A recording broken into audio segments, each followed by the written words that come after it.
Bueno, vamos a seguir ahondando en la invasión de Rusia a Ucrania, el desarrollo de la guerra en territorio ucraniano y también en el contexto de los pasos que se han dado en materia política. Ayer se desarrolló la primera negociación entre representantes de ambas naciones.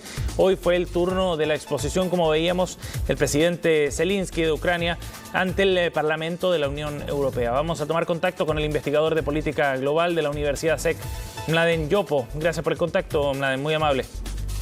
¿Qué tal? Buenos días, Sebastián. Profesor, bueno, vamos siguiendo de cerca, por supuesto, los acontecimientos allá en territorio ucraniano. Me gustaría primero que pudiéramos analizar los movimientos políticos que se están dando en las últimas horas en el contexto de una reunión como la que vimos ayer, pero además también con el mensaje que ha dado hoy día el presidente ucraniano ante el Parlamento de la Unión Europea. Hay un emplazamiento bien directo para que respalden lo que está haciendo Ucrania y la defensa ucraniana. ¿Cómo se entienden a su juicio esos pasos que está dando el presidente ucraniano? Bueno, hoy día hay un proceso fundamentalmente en varios planos. El primero de ellos es buscar apoyos políticos y creo que Ucrania ya lo ha logrado a nivel internacional. Yo creo que es un tema no menor en términos de lo que llaman el poder blando, donde de alguna forma las predisposiciones van generando acciones que en el fondo van debilitando a la contraparte en este caso. Me refiero fundamentalmente a lo que son sanciones, a lo que es la ayuda militar. Pensemos que hasta países, digamos, bastante neutrales, ¿no?, como Finlandia, digamos, o el caso lejano, ya un poco más lejano, como el caso de Australia, que acaba de aprobar un paquete de $100 millones en armas y ayuda humanitaria para Ucrania, ha sido generada a partir de esta proactividad que se ha dado a través de los medios de comunicación. Yo creo que eso es un tema no menor, yo creo que eso es un plano y ese es el plano que está trabajando. Segundo, yo creo que tiene que ver con los niveles de reafirmación de pertenencia y de identidades, donde de alguna forma Ucrania de alguna forma se considera parte de Europa y es parte de Europa, pero de la Europa, digamos, de alguna forma que tiene una concepción política distinta a la que tienen algunos países que también son de alguna forma del sector.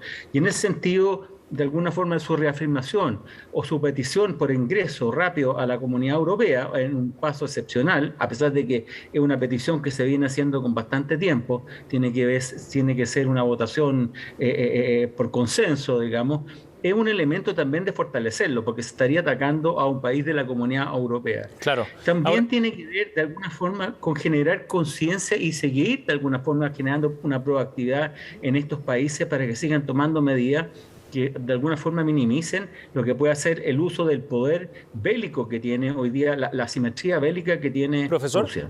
Sí, ¿y cómo ha visto usted hasta ahora el rol de la Unión Europea precisamente, con las medidas que ha ido adoptando hasta el momento y con los pasos que pueda dar hacia adelante? ¿Cuánto se puede comprometer efectivamente más la Unión Europea, como está pidiendo precisamente Zelensky? Bueno, yo creo que sí, yo creo que hay un compromiso total de la Unión Europea, una cosa que no se lograba hace mucho tiempo. La Unión Europea, si bien después del Brexit quedó bastante disminuida, y sobre todo en un mundo que se veía como una suerte de bipolar, digamos, pero donde tampoco Rusia era un actor, sino más bien era Estados Unidos, que queda como la única potencia victoriosa después de la Guerra Fría, digamos, y China, por otro lado, que asciende rápidamente con un poder nuclear, tecnológico, económico, y que empieza a jugar ya a nivel mundial, en términos económicos fundamentalmente, pero también políticos y estratégicos. Entonces se veía un poco a la Unión Europea muy desmedrada en general. Yo creo que esto le ha dado un sentido un poco de reidentificación a partir de la necesidad de seguridad. Y eso ha sido un tema no menor, porque en el fondo países que estaban cuestionados, como todos los países de Europa del Este, o muchos de ellos, digamos, de Europa del Este, que tenían un cuestionamiento por sus bajos estándares democráticos, su falta de transparencia, etcétera, hoy día más bien eso se ha mediatizado y se ha minimizado frente a lo que puede ser, digamos, un conflicto que pueda alcanzar al resto de los países de la Unión Europea. Entonces, claro, yo creo que Europa Sí. Sí, profesor, ese punto es interesante porque quería justo preguntarle qué es lo que estaba viendo la Unión Europea o Europa en general como un riesgo tras lo que pueda ocurrir, digamos, por el desenlace que tenga esta invasión a Ucrania. ¿Qué es lo que está como trasfondo desde el punto de vista de la proyección política de Europa? O sea, yo creo que aquí hay muchas cosas en juego, ¿ah? Hay varios artículos que se han escrito de hace un tiempo, digamos, que están reflejando y caen muy bien en esta dinámica. Un poco el conflicto de Ucrania va a tener dinámicas políticas e institucionales globales. Uh-huh. Es decir, aquí no es un problema que uno tenga más lejanía o cercanía, estamos en un mundo integrado donde tenemos espacios comunes a pesar de distancia. Hoy día las comunicaciones, las inversiones, es decir, tenemos un tema global.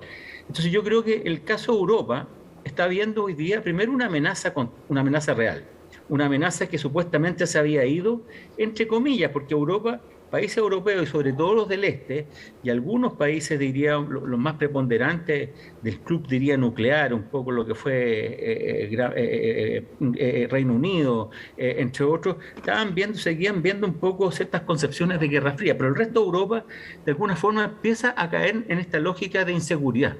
Y eso ha generado, digamos, primero una unidad europea sin precedente en los últimos años. De verdad, la cantidad de medidas tomadas, los consensos, la rapidez, la integración, la comunicación, más allá que Europa sea un continente que hoy día tenga elementos comunes, que haya logrado en el fondo generar espacios comunes, lo que eran las concepciones políticas, las acciones políticas no estaban tan coordinadas. Y hoy día creo que están muy coordinadas y en general eso es un primer tema. El segundo tema es que ha empezado un proceso de militarización de Europa, Ajá. con sus consecuencias también negativas en ese sentido, no solamente en términos de lo que hablaba el profesor Samuelson en términos de cañones o mantequilla. O sea, hay que gastar plata hoy día, más plata en armamento, en seguridad, digamos, y menos plata en mantequilla.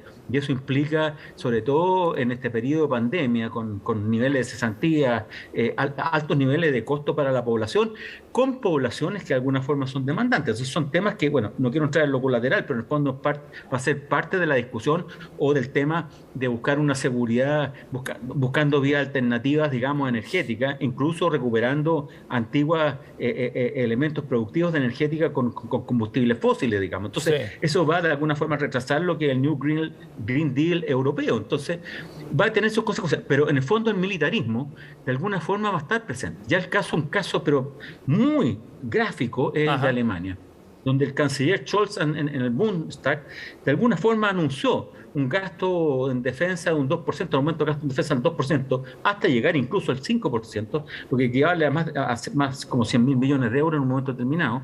Y en esa perspectiva, lo dijo en aviones, buques, ¿cómo se llama? Drones, preparar mejor a las Fuerzas Armadas, lo que implica de alguna forma también hacer renacer para algunos países un poco ese militarismo, incluso internamente en Alemania, claro, alemán.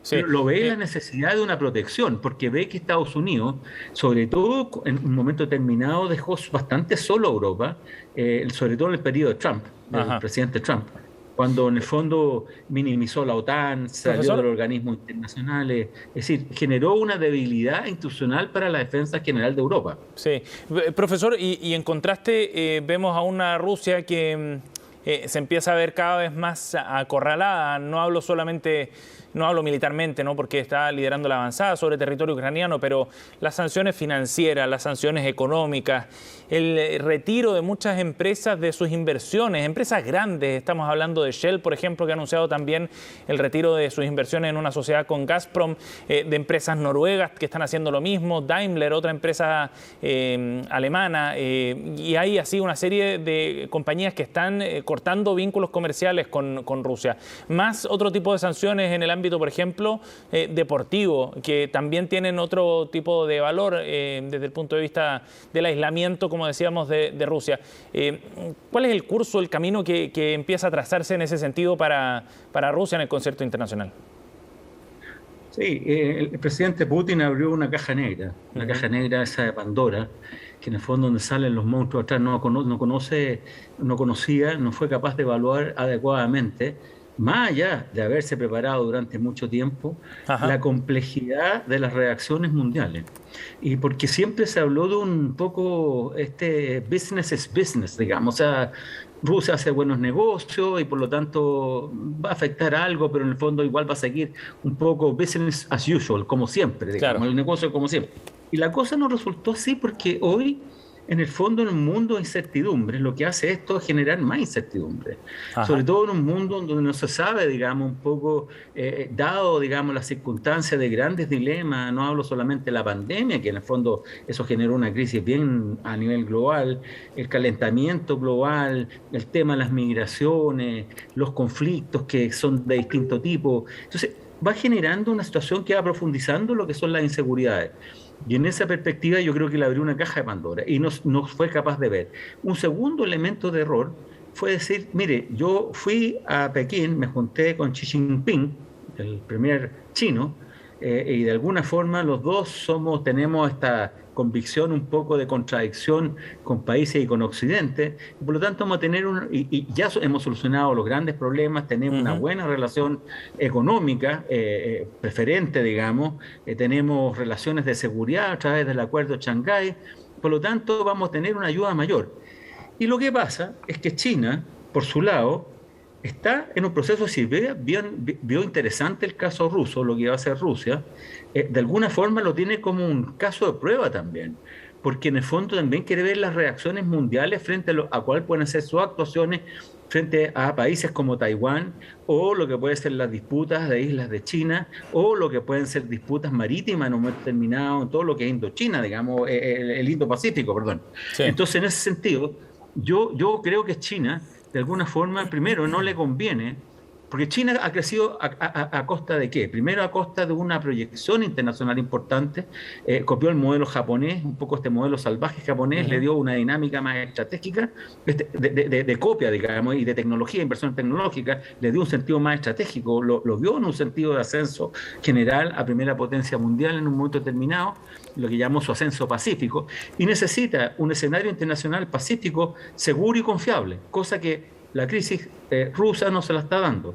Por lo tanto, China, que inicialmente tuvo un nivel de apoyo con Rusia, porque en el fondo la gente no hay que leer con cierta sutileza lo que son los recados chinos. El canciller chino dijo, mire, todo país tiene derecho a defender su seguridad, y eso está hablando fundamentalmente de apoyo a Rusia. Claro. La vocera, de alguna forma, de la Cancillería dijo, Estados Unidos está echándole más aceite, digamos, a la hoguera. Es decir, una serie de... además, hizo lo mismo en otros países. Es decir, trató un poco de generar un elemento como de apoyo. Hoy es más bien ha mantenido un nivel de silencio. Y ese nivel de silencio es importante. Es importante. Lo otro, sí. Sí, profesor, y ahora uno entiende que en esta estrategia que está desplegando Vladimir Putin no hay vuelta atrás, ¿no? Está doblando sus apuestas. Por ejemplo, estamos viendo imágenes ahora en pantalla de imágenes satelitales del convoy de más de 60 kilómetros que está acercándose a la ciudad de Kiev. Y eso da otra señal de cuán lejos está dispuesto a llegar efectivamente Putin. En ese sentido, mi pregunta iba hacia lo que puede dejar satisfecho finalmente a Vladimir Putin. ¿Dónde está el límite para sus pretensiones tras esta operación que está desarrollando y la guerra que ha abierto? Bueno, es que ahí primero tenemos que ver las pretensiones de Putin. Las pretensiones de Putin, en el fondo, es santificar lo que llaman la gran trinidad rusa, digamos, la gran Rusia, la pequeña Rusia y la Rusia blanca, las tres cosas juntas. Es decir, generar ese colchón grande que permitía, ¿no es cierto?, como decían todos los rusos, generar un país que cuando Rusia está unida, cuando Rusia está gobernada por un hombre fuerte, cuando Rusia en el fondo es grande, de alguna forma crece, se expande, tiene prestigio en el exterior y estabilidad en el interior. Ajá. Y eso ha sido así desde el príncipe Oleg, ¿no es cierto?, en 1880, pasando por, no sé, Iván el Terrible, Pedro el Grande, los Romanov, etcétera, etcétera. Es decir, lo que está buscando él, primero, es un elemento de colchón, digamos, de seguridad, pero también esa concepción un poco de la Rusia grande. Y lo que pasa es que hoy día está hipotecando, a partir de lo que es el aislamiento internacional que está cayendo, está hipotecando esa posibilidad. Está hipotecando esa posibilidad de países incluso que eran neutrales o miraban con cierta predisposición, o países que incluso en la guerra, Suiza está entregando hoy día, Claro. está congelando las cuentas bancarias. Es decir, todo tipo de países que mantuvo Finlandia. una neutralidad, incluso en los momentos más críticos, hoy día se está tomando un partido. Entonces, lo que pasa con Putin, primero, ya no solucionó el problema rápidamente como pretendió. O sea, ya esto no fue una operación de 2 días, donde tomaban, digamos, la capital, caía el presidente Zelensky, pero sin embargo ya no lo logró. Entonces hoy está buscando algunos elementos alternativos tampoco para salir, porque en el fondo aquí puede salir, como decían, muy rayado Putin, muy afectado. Y en ese sentido también tienen que buscar elementos de salida. Entonces lo que hoy día está buscando son más bien elementos de demostración de fuerza. Primero, esta gran movilización. ¿Pero qué pasa en esta gran... Mire, si uno viera, bueno, han dado hartas noticias ahora, y eso es bueno por un lado, porque en el fondo otros conflictos, las noticias han escaseado bastante y a la gente le ha importado muy poco. Para no recordar, está el tema palestino presente, está el tema, ¿cómo se llama?, lo que pasó en Irak, Siria, digamos, y así sucede, lo mismo en China, con los uigures. O sea, hay una serie de conflictos hoy día en el mundo que la gente un poco pasa de largo nomás. Sí. Lo bueno es que hoy día se están dando, y en ese sentido la información nos está demostrando primero cómo un pueblo se está preparando para la resistencia. Y ese es un elemento bastante emotivo en general para la gente, y eso va generando adhesión, va generando compromiso. Segundo, va a haber una resistencia grande en el sentido, hoy están volviendo los hombres y mujeres a tomar las armas, las fábricas se están preparando para generar elementos de bombas caseras. O sea, esto tendría que volverse en una masacre. ¿El mundo aguantaría a un Putin con una masacre? Países que lo sustentan hoy día aceptarían, porque claro, hoy día hay países que mantienen una concepción ideológica desde un punto de vista bastante de Guerra Fría, donde hay buenos y malos y no ven un mundo complejo, pero cuando hay una masacre de la magnitud que puede haber, con hombres, mujeres, niños, se empiezan a saber, yo creo que esa situación se le puede revertir enormemente y puede generar lo que se le generó ahora con un efecto mucho mayor por las tecnologías, las capacidades de presión de las personas. Lo que le pasó a Vietnam, lo que pasó a Estados Unidos en Vietnam. Profesor, y en ese sentido, ¿qué tan concretas son las posibilidades de que Vladimir Putin aumente su potencial bélico ahí en Ucrania y que concrete algún tipo de amenaza aún mayor? Por ejemplo, ante temores de uso de armas eventualmente nucleares, como han surgido antecedentes en las últimas jornadas. O sea, el uso de armas nucleares, eso ya implica, estamos hablando de una escalada del conflicto a un nivel insostenible, porque eso implica ya la respuesta de movilización militar de la OTAN y de Estados Unidos en otro nivel, digamos. Y es una situación que no creo que Putin quiera hacer tampoco, porque en el fondo está también viendo los intereses internos. Segundo, yo creo que está ahí una guerra de desgaste aquí, una guerra no solamente en términos de toma de ciudades, sino o poder lograr objetivos inmediatos. Lo que está haciendo Putin de alguna forma es cerrar lo que es las ciudades. Ojalá dejarlas sin agua, sin alimento, un poco lo que fue el gueto de Varsovia, digamos, un poco en esa perspectiva. Y yo creo que en ese... Y por otro lado, lo que está haciendo la resistencia un poco ucraniana es en alguna medida también generar una guerra de desgaste al interior a partir de las medidas internacionales que se están tomando. Es decir, hoy día yo creo que en el fondo Ucrania cuenta con mejor armamento, se le están entregando armamentos más sofisticados, se está de alguna forma generando un elemento, por otro lado, de presiones cada día mayores, cada día más países. Japón también se metió, digamos, también generó sanciones. Es decir, hoy el mundo está generando sanciones frente a Rusia. Y China, que supuestamente iba a ser quien le iba de alguna forma a prorratear un poco este elemento de déficit que podría encontrar en un momento determinado, tampoco se está comportando de la forma. Entonces ahí también puede haber una asfixia interna. Y eso es un tema no menor, porque aquí en este desgaste también la población rusa tiene harto que decir, y el liderazgo ruso tampoco va a hipotecar el país por lo que son dos provincias como Donbass o no.